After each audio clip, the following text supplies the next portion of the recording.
एजवार्ता news network 24/7. विविध क्षेत्रात उल्लेखनीय कार्य करणाऱ्या सत्कार मूर्तींच्या कार्याचा आदर्श समाजाने घ्यावा, असे प्रतिपादन आमदार सुरेश धस यांनी केले. ते आष्टी तालुका युवा पत्रकार संघाच्या वतीने अहिल्यानगर येथे मेघनंद हॉटेलमध्ये 20 जून रोजी आयोजित महाराष्ट्र आयकॉन्स पुरस्कार सोहळ्यात ते अध्यक्षस्थानी भाषणात बोलत होते. पुढे बोलताना धस यांनी सांगितले की प्रत्येक क्षेत्रात कर्तृत्वाच्या जोरावर नावलौकिक मिळवणाऱ्या व्यक्ती समाजासाठी प्रेरणास्थान ठरतात.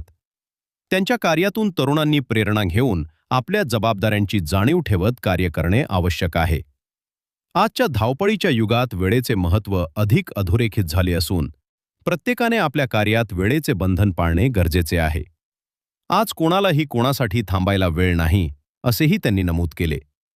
तर आष्टी तालुका युवा पत्रकार संघाने गेल्या 7 वर्षांपासून सातत्याने नारी सन्मान व आज महाराष्ट्र आयकॉन्स पुरस्कार विविध क्षेत्रातील उल्लेखनीय कार्य करणाऱ्या कर्तृत्वांचा गौरव केला. हे युवा पत्रकार संघाचे मोठे कार्य आहे, असे त्यांनी सांगितले. तेज वार्ता रिपोर्टर राजू गायकवाड, अहिल्यानगर. तालुका आष्टी जिल्हा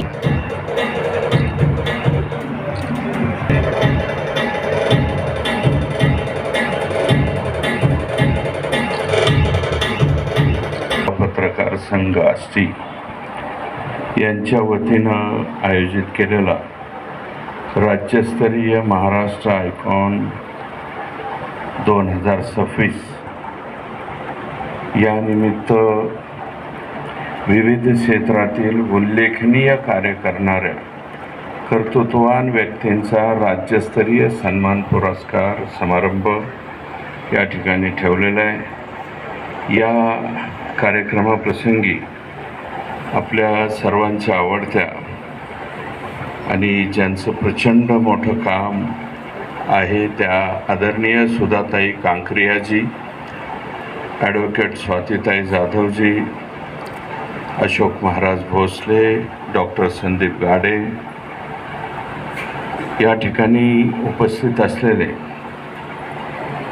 आमच्या इथले समाधान आई महाराज, आष्टी तालुका युवा पत्रकार संघाचे अध्यक्ष, उपाध्यक्ष, सचिव, त्यांचे सर्व सदस्य, या ठिकाणी जवळपास 50 पुरस्कार हे या संस्थेच्या मार्फत दिलेले आहे.